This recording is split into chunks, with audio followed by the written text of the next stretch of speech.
கவலைப்படாதீங்க. This call is now being recorded. யா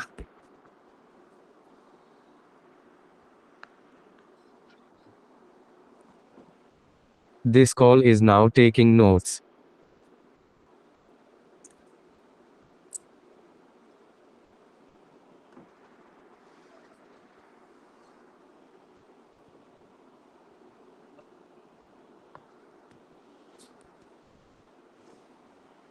शुक्लांबरधरं विष्णुं शशिवर्णं चतुर्भुजं प्रसन्नवदनं ध्यायेत् सर्वविघ्नोपशान्ते सर्वमङ्गलमाङ्गल्ये शिवे सर्वार्थसाधिके शरण्ये त्र्यम्बके गौरी नारायणि நமோஸ்துதே. நமஸ்காரம் எல்லாருக்கும். அத்தஸ்ரீ குருபியோ நமः. சதாசிவ சமாரம்பாம் சங்கராச்சாரிய மத்தியமாம் அஸ்மதாச்சாரிய பரியந்தாம் வந்தே குரு பரம்பராம். அத்தஸ்ரீ குருபியோ நமः. 7வது ஆனிவர்சரி விழாவை நம்ம எல்லாருமே கொண்டாடிட்டு இருக்கோம். கோலாகலமா இருக்கோம். இங்கேயோ ரொம்ப சந்தோஷம். எப்பவுமே நம்ம ஒரு விதமா ஸ்லோகம் வினா விடை இதெல்லாம் ஒவ்வொரு பக்கமும் போயின்னு இருக்கு. சரி, நம்மளும் அதை எடுக்க வேண்டாம், கொஞ்சம் ஒரு விஷன் பார்வை, நம்மளுடைய பார்வை, நம்ம ஊர், நம்ம கோவில், நம்ம ட்ரெடிஷன் என்ன, நம்ம எப்படி ஃபாலோ பண்றோம், இதெல்லாம் எனக்கு எடுத்து ஒரு இடத்துல காமிக்கணும் அப்படின்னு ஒரு சந்தோஷம். அதனால உங்க கண் பார்வைக்கு நான் வசிக்கும் ஒரு இடம் எப்படி இருக்கு அப்படின்னு உங்ககிட்ட சொல்லணும். நம்மளை சுத்தி உள்ள கோவில் எப்படி இருக்கு, அதை எப்படி நம்ம பராமரிக்கிறோம், எப்படியெல்லாம் உள்ள நடக்கிறது அப்படிங்கிறது தெரியணும் அப்படிங்கிற ஒரே ஒரு சின்ன முயற்சி என்னோடது. இது உங்க கண்ணுக்கு ஒரு விருந்தாகவும் இருக்கும். அதே சமயத்துல பகவான் எப்படியெல்லாம் இருக்கான் உள்ளுக்குள்ள, சிவனானப்பட்டவன் எப்படியெல்லாம் கொண்டாடுறோம் நாங்க மயிலாப்பூர்ல அப்படின்னு ஒரு சின்ன என்னோட முயற்சி. ஏதாவது முன்னாடியே சொல்லிக்கிறேன், ஏதாவது தவறு இருந்தால் கொஞ்சம் அப்படி உன்னை விட்டு அட்ஜஸ்ட் பண்ணிட்டுருங்க. ஓகே, என்ன டாபிக் மாதங்கி மேம் எடுத்திருக்காங்க அப்படின்னு பார்க்கலாம். வந்த அனைவருக்கும் தெரிந்த டாபிக் தானே அப்படின்னு யோசிப்பவருக்கும் தெரிந்த இடம், தெரிந்து கொண்ட கதை உங்களிடம் பகிர்வதில் நான் சந்தோஷப்படுறேன். திருச்சிற்றம்பலம். தென்னாட்டுடைய சிவனே போற்றி, எந்நாட்டவருக்கும் இறைவா போற்றி போற்றி, தில்லை அம்பலத்தானே போற்றி போற்றி, நமோ பார்வதி பதே, அரஹர மகாதேவா. முதல் ஸ்லைடு உங்களுக்கு நான் காமிச்சிருக்கிறது, இது நான் வசிக்கும் மயிலாப்பூர். இதுல என்ன பெரிய உங்களுக்கு அப்படின்னா, நம்ம எப்பவுமே மயிலாப்பூர்னாலே கோவிலை பார்த்துருப்போம். கோபுர தரிசனம், கோடி தரிசனம் கண்ணுக்கு, தெப்பகுளம் இருக்கும், மாட வீதி இருக்கு, திருவிழா இருக்கு. இது மட்டும்தான் நம்மளுடைய நினைவுக்கு வர்றது. ஆனா மயிலாப்பூர்ல சொல்ல மறந்த நினைவுகளும் அதில் புதைந்துள்ள நிறைய விஷயங்களும் உண்டு. கபாலீஸ்வரும், கற்பகாம்பாலும், விதவிதமான பக்தர்களும், நாயன்மார்களும், சமூகங்கள், எத்தனை சமூகங்கள் இருந்தாலும் மயிலாப்பூரை சுற்றி நிறைய சமூகம் இருக்கு. அவ எல்லாருமே ஒன்றாக வாழும் ஒரு ஆன்மீக நகரமாக மயிலாப்பூர் இருக்கு. பலர் கோவிலுக்கு போறோம், தேரோட்டம் பார்க்குறோம், 63 பார்க்குறோம், இது எல்லாத்தையும் நம்மளை சுற்றி உள்ள அத்தனையுமே நம்ம நோட் பண்றோம். ஆனா ஒரே ஒரு கேள்வி, கபாலியின் கதையை என்னைக்காவது நம்ம கேட்டிருக்கோமா? அதை பற்றி ஒரு சிறிய முயற்சி தான் நான் இப்ப பண்றது. உங்களுக்கு பார்க்கலாம் என்னன்னு.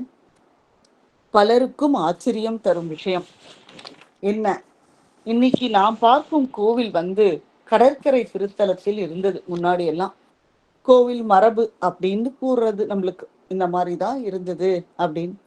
எங்கே கோவில் அப்படின்னு முன்னாடி இருந்ததா அப்படின்னு நம்ம ஒரு கொஸ்டின் கேட்கிறோம். இடம் மாறலாம், அமைப்பு மாறலாம், ஆனால் வழிபாடுன்றது மாறவே மாறாது என்னைக்கும். இதுதான் இந்த கதையோட மையமாக இருக்கு.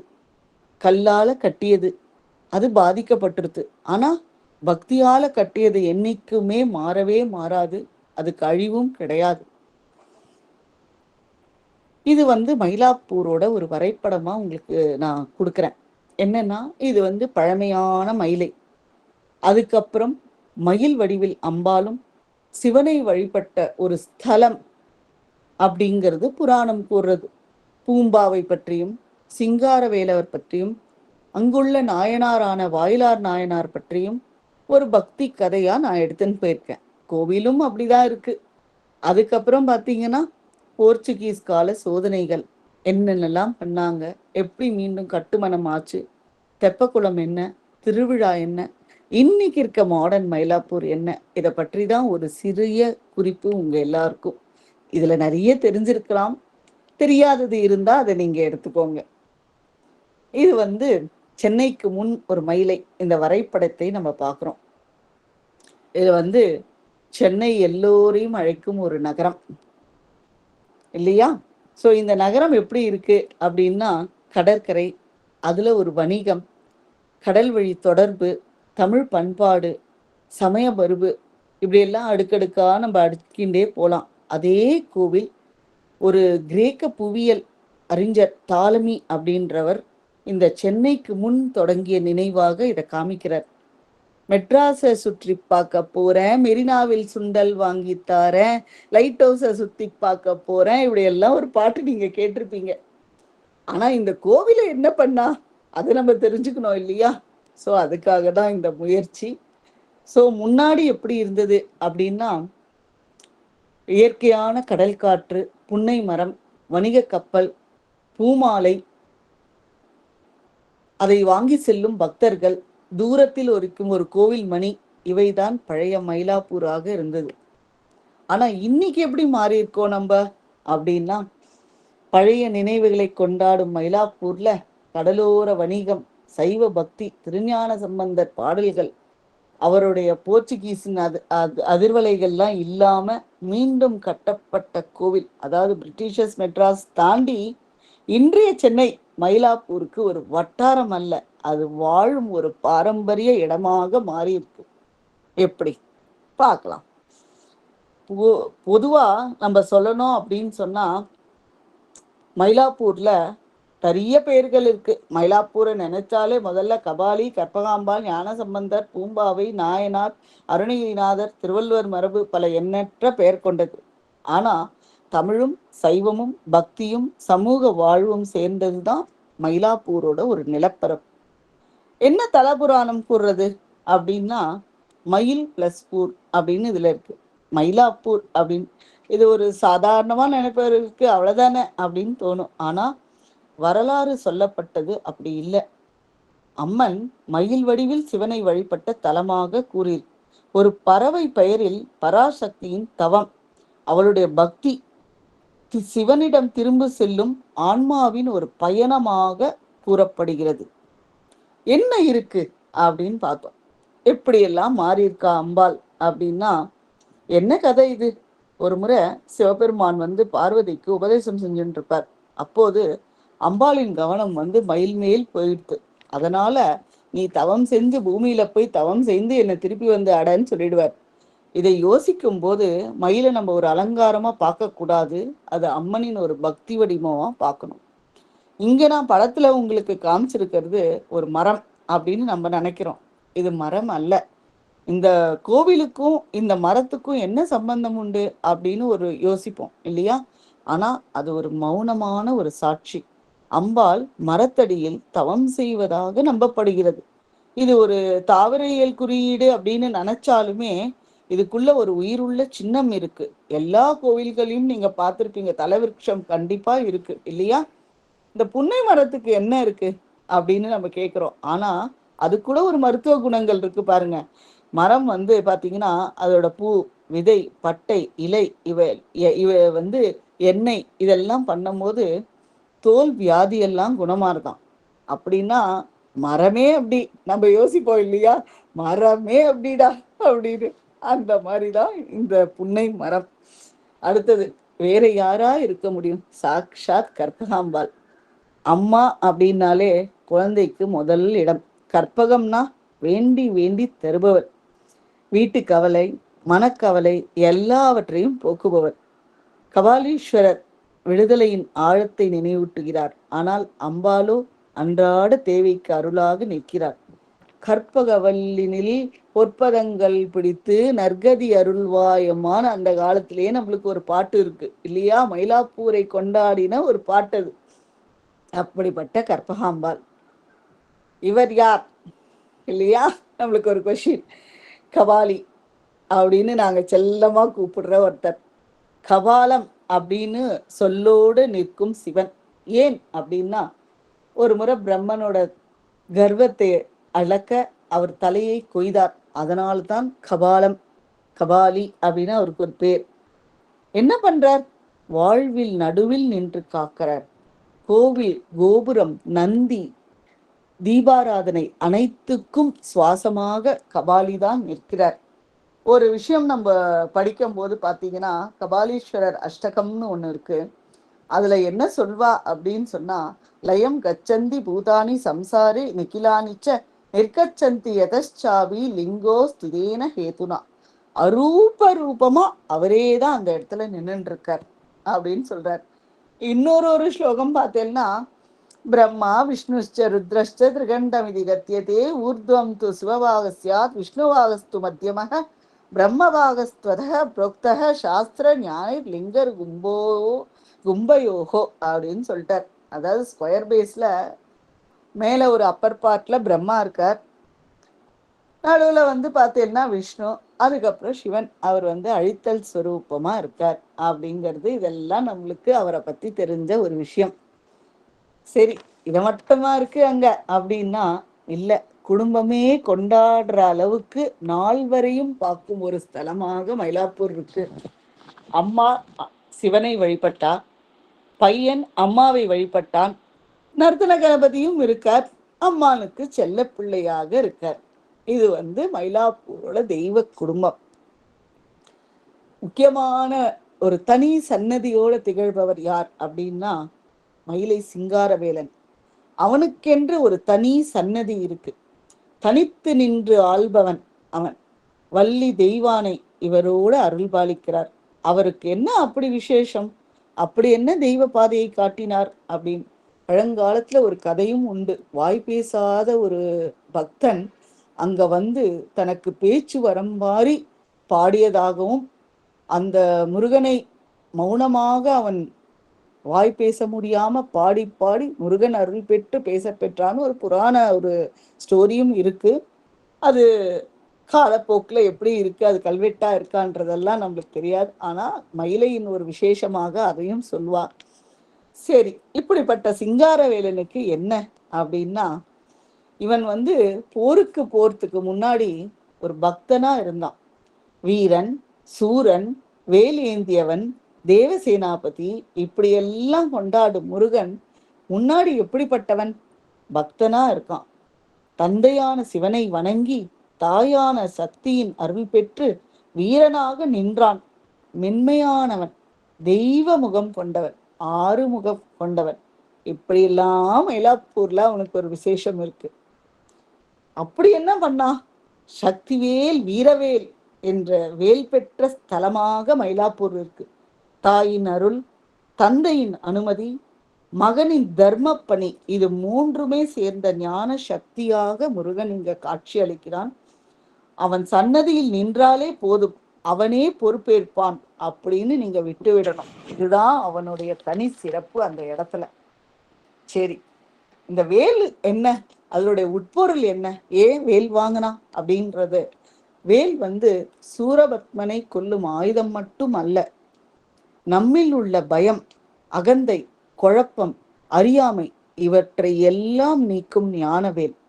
வேல் நமக்கு என்ன உணர்த்துறது? வேல் நேராக இருக்கும், அதுபோல எப்பொழுதும் நம் மனமும் நேராக இருக்க வேண்டும். வேல் கூர்மையாக இருக்கு, பக்தனின் விவேகமும் அது போலதான் இருக்க வேண்டும். சரி, அடுத்தது வருவோம். முருகனின் வாகனம் என்ன அப்படின்னா எப்பவுமே நம்ம மயில் அப்படின்னு சொல்லிடுவோம் இல்லையா? ஆனா இன்னொரு விசேஷமும் இருக்கு. என்னன்னா, இந்திரன் மகளான தெய்வியானையால் ஐராவதத்தை பிரிந்து இருக்க முடியாத காரணத்தினால் அந்த வாகனமும் முருகனுக்கு மாமனார் வீட்டு சீதனமாக வழங்கப்பட்டது அப்படின்னு சொல்றா. அதுல யானை மீது ஏறிதான் சூரபத்மனை வென்றான் அப்படிங்கிறதுனால இந்திரனும் அவருக்கு பரிசாக தந்தார் அப்படின்னு ஒரு கதையும் இதுல இருக்கு. அதனால அவனுக்குன்னு ஒரு தனி விசேஷத்தை அவன் வச்சுன்னு இருக்கான். இதுல என்ன அப்படின்னா, ஞானசம்பந்தர் மட்டும் தேவாரத்தை புகழ்பெற்று பாடிட்டார் அப்படின்றது இந்த ஸ்தலத்துல கிடையாது. அருணகிரிநாதருடைய திருப்புகழும் இந்த மயிலாப்பூருக்கு ஒரு விசேஷம். எப்படி அப்படின்னா, மயிலாப்பூர் அப்படிங்கிறது சைவ திருத்தலம் மட்டும் கிடையாது, கந்தனுக்கு ஒரு ஒளியாகவும் இருக்கு. கபாலியை பாடும் தேவாரமே தான் முருகனை பாடும் திருப்புகழை இரட்டை ஒளி அப்படிங்கிற ஒரு இடத்துல இவெல்லாம் குறிப்பிடுறா. அதனாலதான் அவனுக்கு ஏறுமையில் ஏறி விளையாடு முகம் ஒன்றுன்னு இப்ப சற்று நேரத்துல கூட நீங்க பாத்தீங்க இல்லையா? ஈசனுடன் ஞான மொழி பேசு முகம் ஒன்று, கூறுமடியார் கல்வினை தீர்த்த முகம் ஒன்று, குன்றுருவாய் வேல் வாங்கி நின்ற முகம் ஒன்று, மாறுபடு சூரரை வதைத்த முகம் ஒன்று, வள்ளியை மனம் புரிய வந்த முகம் ஒன்று, ஆறுமுகமான பொருள் நீ அருள வேண்டும், ஆதி அருணாச்சலமாய் அமர்ந்த பெருமானேன்னு 6 முகத்தோட உட்கார்ந்துட்டு இருக்கான் அந்த இடத்துல. அதுவே அவனுக்கு ஒரு தனி சிறப்பு.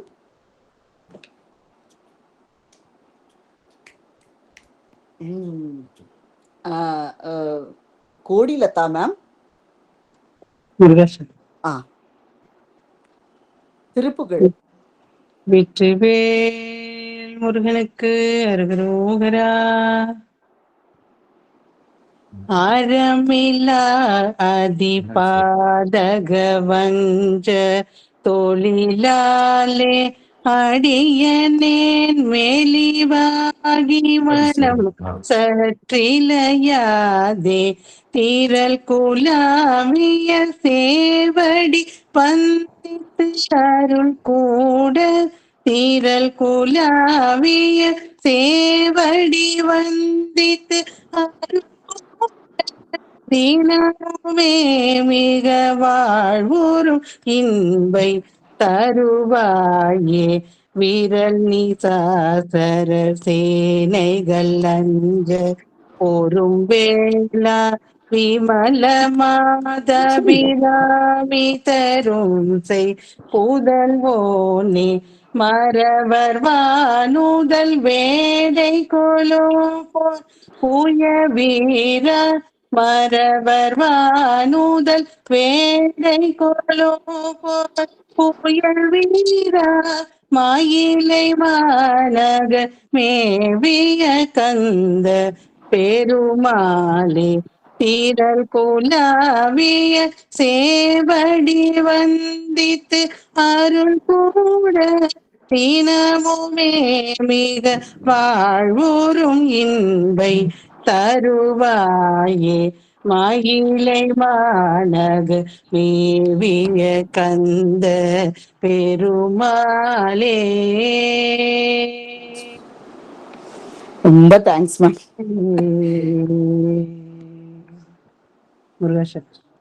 ராம் ராம்.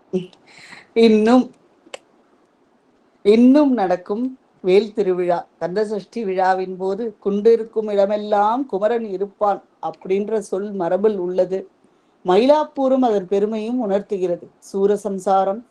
சூரசம்ஹாரம், சன்னதி அலங்காரம், மாட வீதியின் ஊர்வலம் அடுத்த தலைமுறைக்கு கொண்டு சேர்கின்றன. என்றோ நடந்த புராண கதை தானே அப்படின்னு இல்லாமல் நம் கண்ணுக்கு இன்னமும் காட்சி அளிக்கிறது. தைப்பூசமா இருக்கட்டும், பங்குனி உத்திரமா இருக்கட்டும், மிக விசேஷமான நாட்களாக கருதப்படுகிறது முருகனுக்கு. இது கோவிலோட ஒரு வரைபடம். கோவில்னா என்ன அப்படின்னா, கோவில் என்று பார்க்கலாம் அப்படின்னா அதை நம்ம சரீரமாக தான் பார்க்கணும். கபாலி யார் அப்படின்னா அதுல அவருடைய இதயம்.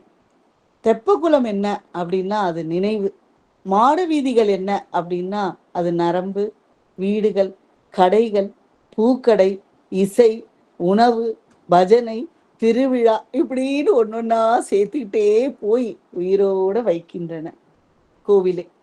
கோவில் மதில் உள்ள மட்டும் கிடையாது, வெளியிலுமே தெய்வ அனுபவம் உண்டு. இதுதான் எங்க மயிலாப்பூர். இதுல நம்ம எத்தனையோ கதையை இந்த இடத்துல கேட்டிருப்போம். இது நீங்க ஏற்கனவே கேட்ட கதையாகவும் இருக்கலாம். எனக்கு தெரிஞ்ச ஒரு சின்ன ஒரு இது உங்களுக்கு விஷயமா நான் காமிக்கிறேன். மயிலையில எந்தெந்த பக்தைக்காகவோ திருவிளையாடல் பண்ணியிருக்கார். அப்படி ஒரு முக்கியமான பக்தருக்காக பண்ணதுதான் இந்த திருவிளையாடல். அவள் பெயர் ஊம்பாவை. இது நம்மளுக்கு தெரிஞ்ச விஷயம். சிவனேச செட்டியார் அவருடைய மகளுக்கு ஒரு பெரிய ஆசை, கபாலியின் திருவிழாவை காண வேண்டும் அப்படின்னு. கபாலி வரும்போது வீதியில் என்னென்னலாம் நடக்கும். நடனமாடுவார்கள், வேஷம் பூண்டிருப்பார்கள், கபாலி கபாலி அப்படின்னு கரகோஷம் செய்வார்கள். ஆசை போதுமா? ஆனால் பாவம் விதி முந்திக் கொண்டது. பாம்பு தீண்டி உயிரிழந்ததாக மரபு கூறுகிறது. ஒரு தந்தைக்கு எவ்வளோ பெரிய வலி! விழாவிற்கு சென்ற மகள் வீடு திரும்பவில்லை. ஆனால் ஒரு பக்தியை கைவிடவில்லை. பகவான் இருக்கான், பக்திக்கு மரணம் முடிவில்லை என்று சிவனின் ஆட்டம் அங்கு தொடங்கியது. தந்தையின் நினைவு. இவர் என்ன பண்ணார்? சிவனேச செட்டியார் அந்த எலும்பு சாம்பல் இதை ஒரு குடத்தில் நினைவாக வைத்து காத்தார் என்று கதை இருக்கு. ஒரு நாள் சிவ அருள் நிகழலாம் என்ற நம்பிக்கை ஜெயித்தது. பாசமும் தெய்வ பக்தியும் ஒன்றான தருணமாக அது நடந்தது. யார் வந்தார், இவர் யார் அப்படின்னு ஒரு கொஸ்டின் வருது. சைவ சமயத்தின் ஆழ்வர், நாயன்மார்களின் முதன்மையானவர், தேவாரத்தின் முதல் 3 திருமுறைகளை அருளியவர், 7ஆம் நூற்றாண்டில் சீர்காழியில் அவதரித்து அன்னையிடம் ஞானப்பால் பெற்றவர், தோடுடைய செவியன் என்ற முதல் தேவார பதிகத்தை பாடியவர். இவருக்கும் கதைக்கும் எவ்வாறு தொடர்பு? மயிலாப்பூருக்கு விஜயம் செய்த பக்திமானை சிவனேச செட்டியார் பார்க்க செல்லும் போது நினைவு கூடத்தை எடுத்து செல்கிறார். பிறகு என்ன? மயிலாப்பூர் அற்புதத்திற்கு வித்திட்டது. எங்க தமிழ் பணி தொடங்கியது? ஞான சம்பந்தர் மட்டிட்ட புன்னை அப்படின்னு பதிகத்தை பாடினார். அப்பாடலில் மயிலை, கபாலி, திருவிழா, பக்தி அனைத்தும் ஒலித்தது. பக்தி மந்திரமாக மாறியது. தமிழ் பாடல் உயிரின் கதவை திறந்தது. அதையும் நீங்கள் கேட்கலாம். கோடிலதா மேம், பூம்பாவை பதிகம். சிற்றம்பலம். எம்பெருமான் திருஞான சம்பந்த பெருமான் மலரடிகள் போற்றி போற்றி. அருள் தரும் கற்பகாம்பாள் உடனுரை கபாலீஸ்வர பெருமான் திருவடிகள் போற்றி போற்றி. திருஞான சம்பந்த பெருமான் அருளிய 2ஆம் திருமுறை பண் சீகாமரம். திருச்சிற்றம்பலம். மட்டிட்ட புன்னயம் காணல் மட மகிழை கட்டிட்டம் கொண்டான் கபாலீச்சரம் அமர்ந்தான் ஒட்டிட்ட பண்பின் ஊருத்திர பல்கணத்தார்க்கு அட்டிட்டல் காணாதே போதியோ பூம்பாவாய். மை பயந்த ஒன் கண்மட நல்லார் ஆமயிலை கை பயந்த நீற்றான் கபாலீச்சரம் அமர்ந்தான் ஐப்பசிவோன விழாவும் மருந்தவர்கள் துய்ப்பனவும் காணாதே போதியோ பூம்பாவாய். வளைக்கை மட நல்லார் மாமயிலை வன்மருகில் துலக்கில் கபாலீச்சரத்தான் தொல் கார்த்திகை நாள் தலந்தே தீல முலையார் தையலார் கொண்டாடும் விளக்கீடு காணாதே போதியோ பூம்பாவாய். ஊர்த்திரை வேலை உலாவும் உயர் மகிழை கூர்த்தரு வேல் வல்லார் கொற்றங்கொல் சேரிதனில் கார்த்தரு சோலை கபாலீச்சரம் அமர்ந்தான் ஆதிரை நாள் காணாதே போதியோ பூம்பாவாய். மை பூசும் ஒன் கண்மட நல்லார் மாமயிலை கை பூசு நீற்றான் கபாலீச்சரம் அமர்ந்தான் நெய் பூசு ஒன் புழுக்கள் நேரிழையார் கொண்டாடும் தைப்பூசம் காணாதே போதியோ பூம்பாவாய். மடலார்ந்த தெங்கின் மயிலையார் மாசி கடலாட்டு கண்டான் கபாலீச்சரம் அமர்ந்தான் அடலா நேரூரும் அடிகள் அடி பரவி நடமாடல் காணாதே போதியோ பூம்பாவாய். மலிவிழா வீதி மட நல்லார் மாமயிலை கைவிழா கண்டான் கபாலீச்சரம் அமர்ந்தான் பலிவிழா பாடல் செய் பங்குனி உத்திரனால் ஒளிவிழா காணாதே போதியோ பூம்பாவாய். தன்னாரக்கண் தோல் சாய்ந்துகந்த தாளினான் கண்ணார் மயிலை கபாலீச்சரம் அமர்ந்தான் பன்னார் பதினன் கணங்கள் தம் அட்டமினால் கண்ணார காணாதே போதியோ பூம்பாவாய். நற்றாமரை மலர் மேல் நான் முகனும் நாரணனும் முற்றாங்குணர்கிலா மூர்த்தி திருவடியை கற்றார்களேத்தும் கபாலீச்சரம் அமர்ந்தான் ஒற்றாகு காணாதே போதியோ பூம்பாவாய். உறிஞ்சாய வாழ்க்கை ஆமனுடையை போர்க்கும் இருஞ்சாக்கியர்கள் எடுத்துரைப்ப நாட்டில் கருஞ்சோலை சூழ்ந்த கபாலீச்சரம் அமர்ந்தான் பெருஞ்சாந்தி காணாதே போதியோ பூம்பாவாய். காணாமற் சோலை கபாலீச்சரம் அமர்ந்தான் தேனமர் பூம்பாவை பாட்டாக செந்தமிழான் ஞான சம்பந்தன் நலம் புகழ்ந்த பத்தும் வல்லார் வான சம்பந்தத்து அவரோடும் வாழ்வாரே. வான சம்பந்தத்து அவரோடும் வாழ்வாரே. திருச்சிற்றம்பலம். திருச்சிற்றம்பலம். பாடல் முடிந்தவுடன் பூம்பாவை உயிர்த்தெழுந்தாள். வரலாற்று சம்பவமாகவோ ஆன்மீக சின்னமாகவோ பக்தியின் அற்புதமாகவோ பார்க்கலாம். இதிலிருந்து நமக்கு என்ன தெரிகிறது? சிவபக்தியில் மரணத்தை மீறும் நம்பிக்கை உள்ளது. இதுவே மயிலாப்பூரின் திருவிளையாடல். பக்தி இருந்தால் கல்லும் காலமும் கண்ணீரும் உயிராகும் என்பதே கபாலியின் உத்தரவு. சம்பந்தரின் பாடம். பூவும் பூம்பாவை உயிர்த்தெழுந்தவுடன் அங்கு கூடியிருந்த மக்கள் அனைவரும் உயிர் கொடுத்தவனிடமே ஒப்படையுங்கள் என்று ஒரு வாதம் வந்தது. ஆனால் பூம்பாவையோ உயிர் கொடுத்தவன் தந்தை நிலை உடையவன் என்ற தர்மத்தை எடுத்துரைத்தாள். பக்தியில் அற்புதம் தெரிந்தது. வேறு என்ன கற்றுக்கொள்ள வேண்டும்? பொறுப்பு கற்றுக்கொள்ள வேண்டும். பக்தியின் தூய்மை, தர்ம நெறி, நம்பிக்கை, இதுதான் சிவம். சிவமே தவம். இதைதான் நாம் கற்றுக்கொள்ள வேண்டும். இதெல்லாம் முடிந்தது. ஆனா இன்னும் பூம்பாவை மறைந்தாளா? இல்லை. சம்பந்தரும் அங்கு மறையவில்லை. நம் நினைவில் இன்னும் பூம்பாவை பதிகம் திருவிழா போது பாடப்படுகிறது. ஒவ்வொரு 63 விழா போது வீதி உலா ஊர்வலமாக பூம்பாவையும் ஞான சம்பந்தரும் நினைவுபடுத்துகிறார்கள். அதுக்கப்புறம் இது மட்டும்தான் மயிலாப்பூரா அப்படின்னு ஒரு வார்த்தையை கேட்டுடுறோம். இல்லை, இதுக்கப்புறமும் இருக்கு. எப்பவுமே மயிலாப்பூர் ஒரு பொது வழிபாட்டு ஸ்தலம் இல்லை. அது விழிக்கு ஒரு பயணமாகவே இருக்கு. அதில் இன்னொரு பக்தர் சேர்ந்தவர். அவர் யார்? 63 ஒருவர். வேளாள மரபில் பிறந்து மானசீக வழிபாடு செய்தவர். ரேவதி நட்சத்திரத்தில் பிறந்தவர். மார்கழி மாதத்தில் பிறந்து சிவனுக்கு மனதாலே கோவில் கட்டியவர். அவர் பெயர் வாயிலை நாயனார். மயிலையில் பிறந்து பொன் பொருள் இதுக்கு எல்லாத்துக்கும் மண் வாகனம் இல்லாமல் நினைவையும் ஞானத்தையும் அன்பையும் கொண்டு வழிபட்டவர்.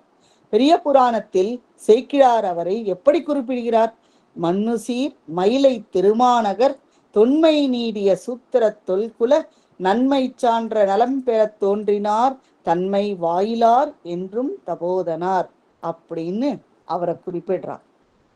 கல்லும் இல்லை, பொன்னும் இல்லை, எப்படி கோவில் கட்டினார்? நம்ம கேட்கிறோம் இல்லையா? வாயில்லை, மௌனம் மட்டும் சிவன்பால் அன்பு கொண்டு பொருளோடு அல்லாமல் நான் என்ற அகந்தை துளியும் இல்லாமல் மனதாலே கோவில் கட்டியவர். மனதாலே கோவிலை எழுப்பியவரும் கூட. எங்கே கோவில்? மனம். மனமே கோவில். மனக்கோவிலை கதவு திறந்து வாயிலார் ஆலயம் எப்படி இருந்தது? நினைவு அழியாமை, அதுவே மதில். ஞானமே விளக்கு. ஆனந்தம் அபிஷேக நீராக ஓடியது. வெளியில் அமைதி. ஆனால் தினமும் அவர் மனதில் ஆலய பூஜை செய்து நினைத்து கொண்டே இருந்தார். அன்பே அவருக்கு நெய்வேத்தியமாக படைத்தார். நினைத்து பாருங்கள், இப்படி ஒரு மானச பூஜையை செய்கிறோமா நம்ம? மானச பூஜா. இதுக்கு என்ன? இதற்கு பெயர் மானச பூஜா. அந்தர்யான பூஜை. அந்தர்யாமியா பகவானை உள்ள வைக்கிறோம். கண்களால் பார்க்க முடியாது. ஆனால் அப்பன் முன்னிலையில் வழிபாடு என்பது வெளிப்புறம் இல்லை, நம் உடலில் உட்புறத்தில் உள்ளது. மனமே தெய்வம், அதுவே சன்னதி. எங்கு இருந்தாலும் இறைவனை காணலாம் என்பதற்கு ஒரு உதாரணமாக திகழ்ந்தார். இதெல்லாம் இருக்கு. ஆனா கபாலி எங்க இருக்கார்? கபாலி கோபுர தரிசனம் வெளியில் பார்க்கலாம். ஆனா கபாலியோ உட்பிரகாரத்தில் இருக்கிறார். நாயன்மாரோ ஆலயமே உள்ளுரை அப்படின்னு சொல்றார். இதை உணர்த்துபவர்கள் இடம், மனம், ஆலயம் இதெல்லாம் மாறலாம், பாதிக்கப்படலாம். உள்ளுணர்வு, அதில் உள்ள பக்தி இதெல்லாம் மாற்றவே முடியாது. அண்ணாமலையானே போற்றி போற்றி, எங்க இருந்தாலும் அந்த கரகோஷம் கேட்டுண்டே இருக்கும். இதுவரை பக்தி கதைகளை பார்த்தோம். கபாலி எங்கே போனார் அப்படின்னு ஒரு வரலாறு இருக்கு. இப்போ ஒரு வரலாற்று கேள்வி. இப்ப கபாலி இருக்கிறது பழைய இடமா அல்லது மாறுபட்டதா அப்படின்னு ஒரு சின்ன ஒரு கண்ணோட்டம் போலாம். ஒரு காலத்தில் கடற்கரைக்கு மிக அருகில் இருந்ததாக நினைவு சொல்லப்படுகிறது. ஆவணங்களும் அப்படி சொல்லப்படுகிறது. அதாவது உதாரணத்துக்கு திருச்செந்தூர் போல. இன்னைக்கு என்ன ஆயிற்று? ஆய்வாளர்களும் அதையே குறிப்பிடுகின்றனர். கடல் நினைவில் தேவார பாடல்கள் எல்லாம் இருக்கு. கடல் நீராடி அப்பனை காண வந்தனர். அது அன்றைய காட்சி போல. இன்னைக்கு என்ன ஆயிடுத்து? இன்றோ அப்பன் கடலிலிருந்து தள்ளி உள்ளான். சரியான இடம், விவாதங்கள், பழமையானது, மீண்டும் கோவில் கட்டப்பட்டது என்றெல்லாம் ஆவணங்கள் கூறுகின்றன. இது யார்? இந்த வெளிநாட்டு கப்பல் ஒன்று வருகிறது. என்ன நடக்கிறது? 16ஆம் நூற்றாண்டு போர்ச்சுகீஸ் கொரமண்டல் கடற்கரை பகுதிக்கு வந்தார். வணிகம், ஆட்சி, மதப்பரப்பு முற்றிலும் மாறியது. மயிலாப்பூர் மட்டும் என்ன அதுக்கு விதிவிலக்கா? சமூக அமைப்புகள் அத்தனையும் அழுத்தத்தை தந்தார்கள். மயிலையின் மாற்றம் 1566ஆம் ஆண்டு மயிலை போர்ச்சுகீஸ் கடல் கொள்ளையர்கள் அப்படின்னு சொல்றவா வசம் சென்றது. கோவில் சேதமுற்றது. சிந்திக்க ஒரு திலி. இன்னும் நாம் நமக்கென அப்படின்னு தான் உள்ளோம். விழிப்புணர்வுடன் எதையும் கேட்க வேண்டும். நமது ஆலயம் என்பதை ஒரு சிந்தனையாக கருத்தில் கொள்ளுங்கள். அரசியல், மதம் இந்த மோதல்களை தாண்டி எல்லாம் பக்தர்கள் என்னைக்குமே கபாலியை கைவிடவில்லை. பக்தர்களும் கைவிடவில்லை, கபாலியும் கைவிடவில்லை. கற்கள் விழுந்து நொறுங்கின.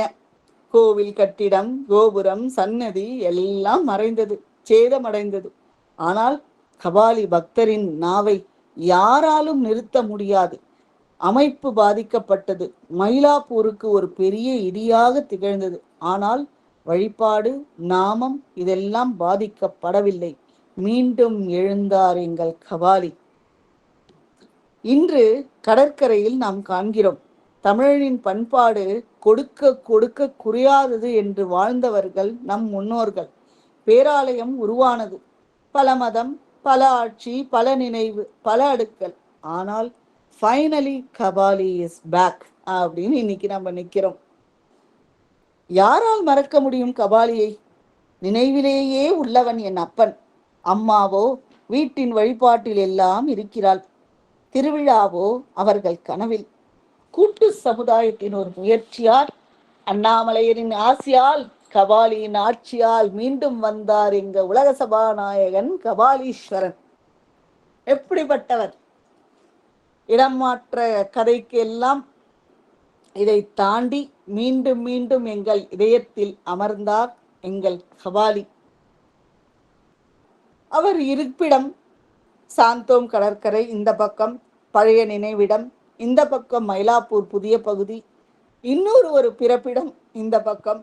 இடமாற்றம் செய்தாலும் கபாலி நம்ம நினைவில் இருக்கிறார். எங்கே இருக்கிறார்?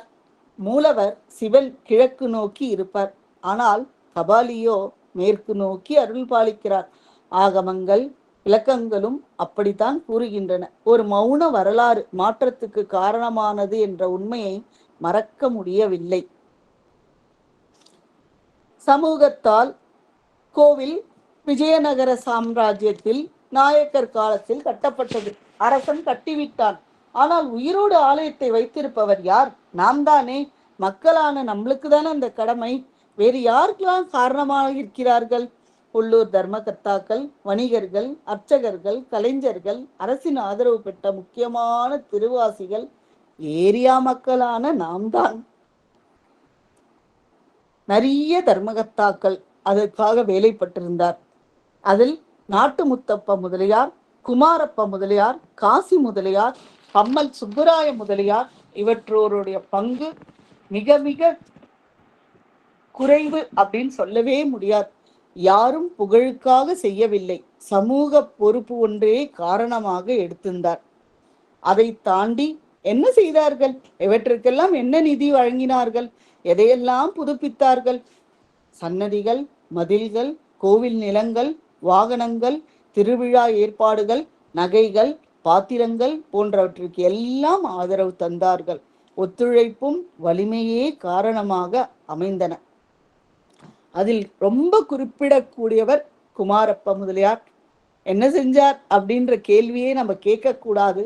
நிலத்தை மீட்டு தந்தார், மதில் திருத்தம் செய்தார், தெப்பக்குளம் கொடுத்தார், மாட வீதி, வாகனம், ஊர்வல மரபுகள் எல்லாவற்றையும் மீண்டும் எழுப்பினார் என்று பாரம்பரிய எழுத்து கூறுகிறது. கோவிலுக்கு எல்லாமே சொந்தம்தானே.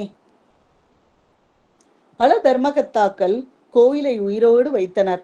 அவர் மட்டுமல்ல, அர்ச்சகர்கள், ஓதுவார்கள், வணிகர்கள், பூமாலை வழங்குவோர், சமையல் செய்பவர், ஸ்தபதிகள், உலோக கலைஞர்கள், மரவேலைக்காரர்கள், இசைக்கலைஞர்கள், தெருமக்கள், கூறிக்கொண்டே போகலாம். அனைவருமே கபாலியின் பக்தர்கள். கோவில் என்ன நடக்கிறது? கோவிலுள் என்ன நடக்கிறது? ஆலயம் ஒரு உயிர் நாடி. எல்லாருக்கும் என்னென்னலாம் நடக்கிறது? பூஜை நடக்க வேண்டும், பூ வர வேண்டும், நீர் வர வேண்டும், தீபம் எரிய வேண்டும், இசை ஒலிக்க வேண்டும், திருவிழாவிற்கு வாகனம் ரெடியாக வேண்டும், பக்தர்களுக்கு அன்னதானம் வேண்டும்.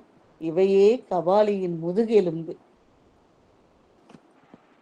மாட வீதிகள். நம்மளுக்கு தெரிந்த எல்லா கோவிலும் 4 மாட வீதிகள் உண்டு.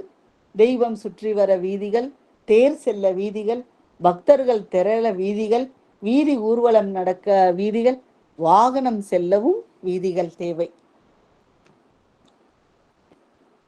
திருவிழா சமயத்தில் மயிலாப்பூர் களை கட்டிவிடும்.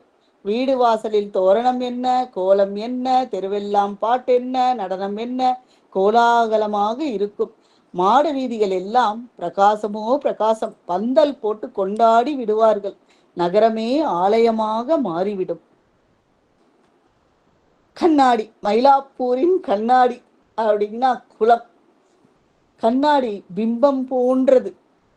அந்த பிம்பத்துக்கு இந்த தண்ணீரில் கோபுரம், வானம், காலத்தின் நினைவு, திருவிழா, மேடை, நகரத்தின் சுவாசம் எல்லாமே பிரதிபலிக்கிற ஒரு குளம். அணையா விளக்காக மாறும் குளம். யார் கொடுத்தார் இதை? தெப்பக்குளத்தை திருத்தியவர் யார்? கபாலிக்கு ஸ்பெஷலாக தெரிந்து கொள்வோம். எந்த சாதி மத வேறுபாடு இல்லாமல் குளம் கட்ட தன் சொந்த இடத்தை கொடுத்தவர் ஆர்காட் நவாப். மதமும் தாண்டி கபாலிக்கென்று கொடையாக கொடுத்தவர். இன்னும் வாழ்கிறார் மக்கள் மனதில். அதனால் மழை பொழியும் பொழுது மயிலாப்பூர்ல சிறிதளவு கூட தண்ணி நிற்காது, தண்ணீர் தேங்காது. தண்ணீர் சேமிப்பும் எங்களுக்கு குளமாகவே மாறிவிடும். வடக்கு மாட வீதி இன்றைய நிலை இன்னைக்கு எப்படி இருக்கு? இன்னும் மத சார்பற்ற இந்து, முஸ்லிம், கிறிஸ்துவ சேர்ந்த கடைகள் மாட வீதிகளில் உள்ளது. கபாலியின் நிழல் பக்தர்கள் மீது மட்டுமல்ல, சுற்றுப்புறம் மீதும் விழுகிறது. ஜாலியான மாதம். வீதி எங்கும் கூட்டம், கரகோஷம், ஆட்டம், பாட்டம், இசை நிகழ்ச்சி, அன்னதானம். ஸ்கூலுக்கு எல்லாம் லீவ் என்ன? வீதிதோறும் பந்தல். மக்கள் ஏராளமாக கொட்டி கிடப்பார். பழங்கள், காய்கள். அந்த பங்குனி திருவிழா முழுவதும் மயிலாப்பூர் ஒரு வீட்டுல கூட அடுப்பு எரியாத மாதம். அப்படி கோலாகலமா இருக்கும். எந்தெந்த ஊர்ல இருந்தோ வேற்றுவாசிகள் எல்லாம் மயிலாப்பூர் வந்து பகவானை தரிசித்து போவார். என்ன விசேஷம் பங்குனி திருவிழால? பகவான் கிட்ட பெருமான் கிட்ட என்ன வேண்டிக்கிறீங்களோ 63 போது அதை நிறைவேற்றி கொடுப்பார். அதை முடிந்த பிறகு வேண்டுதல் முடிந்த பின்னர் அதுக்கு என்னென்ன வேண்டின்றாலோ அவா வேண்டுதலுக்கு ஏற்ப அந்த பொருட்களையும் தானமாக கொடுத்து முடிப்பார் அடுத்த வருஷம் வந்து. இதுதான் அவருடைய மிகப்பெரிய விசேஷம். இது ஏதோ ஒரு கதைக்காக சொல்லல, நான் அனுபவப்பட்டதை உங்களுக்கு ஷேர் பண்ணியிருக்கேன். கொடியேற்றம் தெய்வத்தின் அழைப்பு எல்லோருக்கும் உண்டு. உலகம் முழுவதும் இனி இந்த நாட்கள் கபாலிக்கான நாட்கள் என்று கூறிவிடுவார்கள்.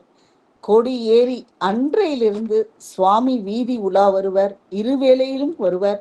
கலை கட்டும் மனமும் தயாராகிவிடும், கால்களும் தயாராகிவிடும் அவரை பார்க்க. வீதி உலா இது ஒரு விர்ச்சுவல் டூர் தான் நம்ம போனோம் வீதி உலாக்கு. ஏன்னா பக்தர்கள் சுவாமிய பார்க்க கோவிலுக்குள்ள போவா, ஆனா பங்குனி திருவிழாம் போது கபாலி நம்ம பார்க்க வெளியில வந்துருவார். அப்படி வந்தார் அப்படின்னா கபாலி கபாலின்ற கோஷத்தை தாண்டி நம்ம காதுல எதுவுமே விழாது. வயதானவர்கள் யார், குழந்தைகள் யார், நடக்க முடியாதவர்கள் யார், வீட்டு வாசலில் இதெல்லாம் பார்க்கவே முடியாது. அனைவரும் ஒன்று கூடி விடுவோம். அதுவே மயிலாப்பூரை ஒரு ஸ்பெஷாலிட்டியான பிளேஸா மாத்திடுது. அதிகார நந்தி இவரை பத்தி எப்படி சொல்லணும்? நந்தி ஒரு வாகனம் அப்படிங்கிறது நம்ம மட்டும்தான் தெரிஞ்சுட்டு இருக்கோன்றது இல்லை. பக்தியின் நிலை. கபாலி நந்தி மீது வரும்போது நீயும் இப்படியே நிலையாக இரு அப்படின்ற கருத்தை சொல்வது போல் தோன்றும். கபாலிக்கு விதவிதமான அலங்காரம் என்ன, கற்பகாம்பாள் புடவை என்ன, நகை என்ன, ஜடை என்ன, பூ என்ன, ஜொலிப்பால். இரு கண்லாம் பத்தவே பத்தாது அம்பாலை பார்க்க.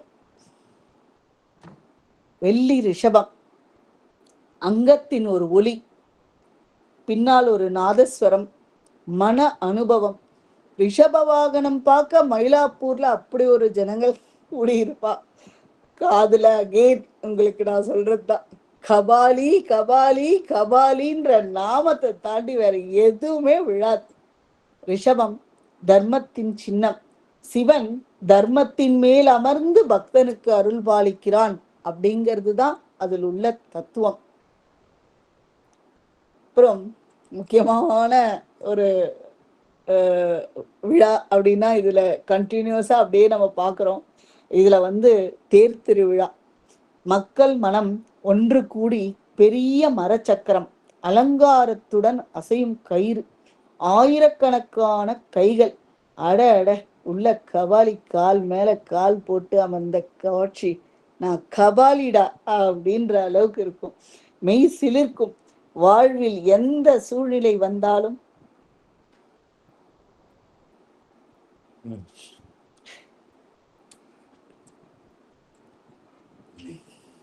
ஒற்றுமையுடன் இருக்க வேண்டும். இதுவே தேரின் பாடம்.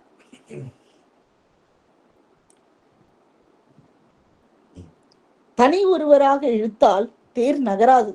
United we stand, divided we fall. Sorry.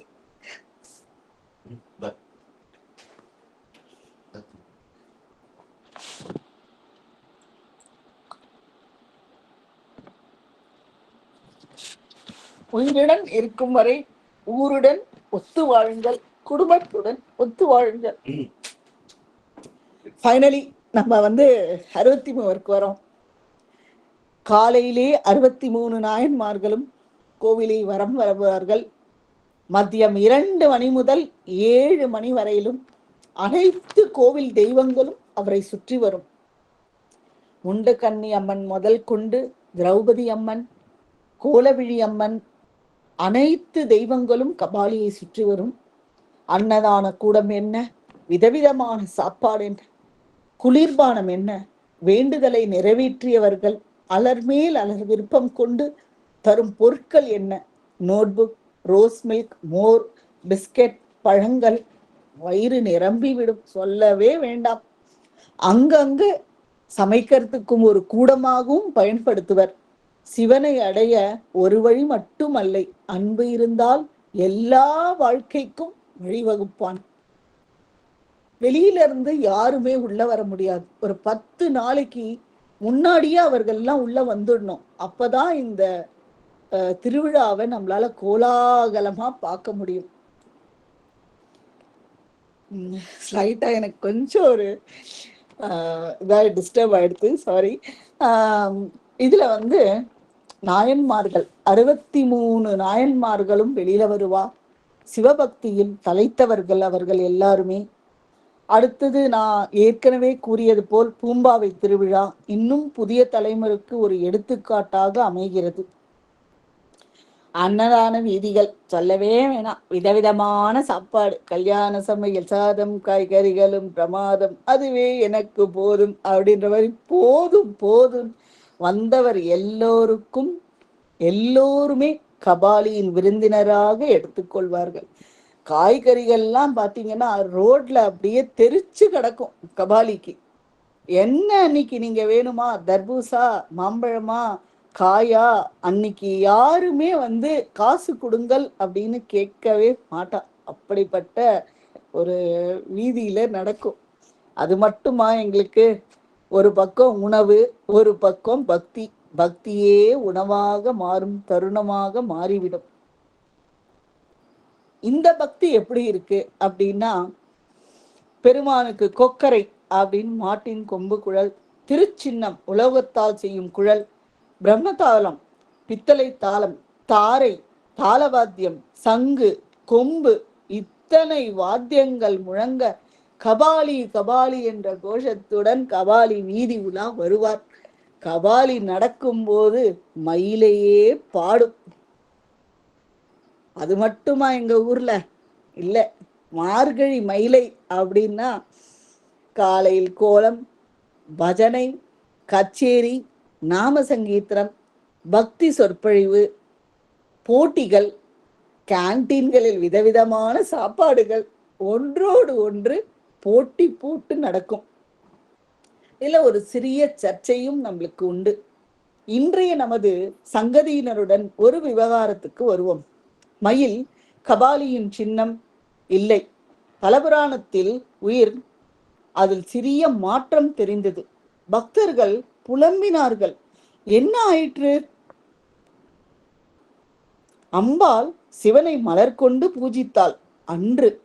இன்று அதன் வாயில் பாம்பாக மாறியிருக்கிறது. அது எப்படி? முருகன் வாகனமான மயில் பாம்பை கவ்வும். யோசிப்போம், உற்று கவனிப்போம். ஒரு கோயிலுக்கு செல்லும் போது அத்தனையும் நாம் கவனிக்க வேண்டும். நாமும் கோவில் போனோம், சுவாமியை பார்த்தோம், நமக்கு என்ன அப்படின்னு விட்டு விடுறோம். சிலையின் மாற்றம் தலபுராணமா? இல்லை, பக்தர்களுக்கு உணர்ச்சிகரமாக தோன்றியது. எழுந்த புகார் என்ன? மாற்றப்பட்ட சிலை விவகாரம் விசாரணை குறித்து கேள்வி பதிவு செய்யப்பட்டு சென்னை உயர்நீதிமன்றத்தில் கவனத்திற்கு உட்படுத்தப்பட்டது. தொடரும் விவகாரமாக உள்ளது. கூடிய விரைவில் கபாலி அண்ணாமலையார் நல்ல தீர்ப்பை வழங்க வேண்டும் என்று மீண்டும் பிரார்த்தித்துக் கொள்வோம். மயிலை ஒரு சைவ மண்டலம், ஒரு பெரிய சைவ மண்டலமாக திகழ்கிறது. எப்படி? சிவ ஆலயங்கள் எத்தனை இருக்கு தெரியுமா? அவரை சுற்றி 7. காரணீஸ்வரர் பிரம்மனால் வழிபட்ட ஸ்தலம், தீர்த்தவாளீஸ்வரர் முசுகுந்த சக்கரவர்த்தி பூஜிக்கப்பட்ட கோவில், வெள்ளீஸ்வரர் சுக்கிரன் வழிபட்ட தலம், விருவாக்ஷீஸ்வரர் குத்சமுனிவர் வழிபட்ட தலம், வாலீஸ்வரர் வாலி தன் பாவங்களை போக்கிய தலம், மல்லீஸ்வரர் பிருகுமுனிவரால் வழிபட்ட தலம், கபாலீஸ்வரன் பார்வதி வழிபட்ட தலம். அது மட்டுமா அங்க நடக்கிறது? பௌர்ணமி யாத்திரை.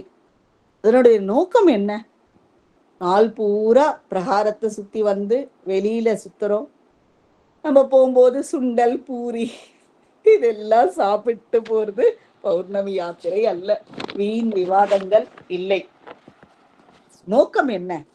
மனம் ஈசனை மட்டுமே தேட வேண்டும் என்பதே ஆகும். அதுதான் பௌர்ணமி யாத்திரையோட முழு பலன். ஒன்றே சிவம், எப்படி சிவன் உண்டு என்றால் ஏன் பல கோயில்களுக்கு செல்ல வேண்டும் என்று நமக்கு கேட்கிறோம். ஒரு தீபத்தில் இருந்து பல தீபங்கள் ஏற்றினால் ஒளி வேறாகுமா? இல்லை. என்னப்பன் ஒவ்வொரு முறையும் மனநிலைதான் மாறுமே தவிர சிவன் ஒருவனே, பரம்பொருள் ஒருவனே. சிவாய விஷ்ணு ரூபாய சிவரூபாய விஷ்ணவே, சிவஸ்ய ஹிருதயம் விஷ்ணுகு விஷ்ணுஷ்ச ஹிருதயம் சிவஹ. என்ன பாடம் கற்றுக்கொண்டோம்? மயிலாப்பூர் மட்டுமல்ல, நாம் வசிக்கும் இடம், நமது பாரம்பரியம், நமது கோவில். நாம் அதை காக்க வேண்டும், நாம் தான் போற்ற வேண்டும். இன்னொருத்தர் தாக்குவதை நம்மால் ஏற்றுக்கொள்ளவே முடியாது. அண்ணாமலையானே போற்றி போற்றி. திருமலையின் பெருமையை கூறிக்கொண்டே போகலாம். இன்னும் நவராத்திரி 10 நாட்கள், அதையெல்லாம் விட்டுவிட்டு ஒரு மாதம் முழுவதும் நீங்களும் பார்க்கலாம், கொண்டாடலாம். கோலாகலமான ஊர், காண கண்கோடி வேண்டும் அப்படின்னு தான் கற்பகாம்பாள் கிட்ட வேண்டிக் கொள்ள வேண்டும். மயிலாப்பூரில் வசிக்கும் ஒரு சிறிய பக்தையின் தொகுப்பு இது. NSMின் தாழ்வான மாணவி, பெருமை மிக குடியிருப்பாளர். எனக்கு தெரிந்ததை உங்களிடம் பகிர்ந்து கொண்டிருக்கிறேன். மயிலையே கைலை, கைலையே மயிலை. திருச்சிற்றம்பலம். சிவாய நமக. அடியார்கள் அனைவருக்கும் சிறந்தாழ்ந்து வணங்குகிறேன். ஹரியோம், நமஸ்காரம். மிக்க மிக்க நன்றி. மயிலாப்பூரில் இருந்து கொண்டு மயிலாப்பூரை சுற்றி பார்க்கறதுக்கு எல்லோரையும் ஒரு ஆவலை ஏற்படுத்தி இருக்கிறீர்கள். மயிலாப்பூர்ல உள்ள அந்த 7 சிவன் கோயிலையும் சொல்லியிருக்கீங்க. காரணீஸ்வரரை தவிர மற்ற கோயிலை பார்க்கணுங்கிறதுக்கு ஒரு உந்துதலா இருந்திருக்கீங்க. நிறைய விஷயங்கள் சொல்லியிருக்கீங்க. உங்களுக்கு மிகுந்த நன்றி. Thank you, sir. Thank you so much for giving this opportunity. Thank you, sir. Kodilatha ma'am, sir ஒரே ஒரு நிமிஷம். கோடிலதா மேம், ரொம்ப தேங்க்ஸ் பதிகம் பாடினதுக்கு. Thank you so much. Indumathi ma'am, ரொம்ப thanks. Thank you ma'am. Thank you ma'am. Sir Radhe Krishna sir. ஆரம்பிச்சிடலாமா? நீங்க ஆரம்பிக்கலாம் சார். ஆரம்பிச்சிருங்க.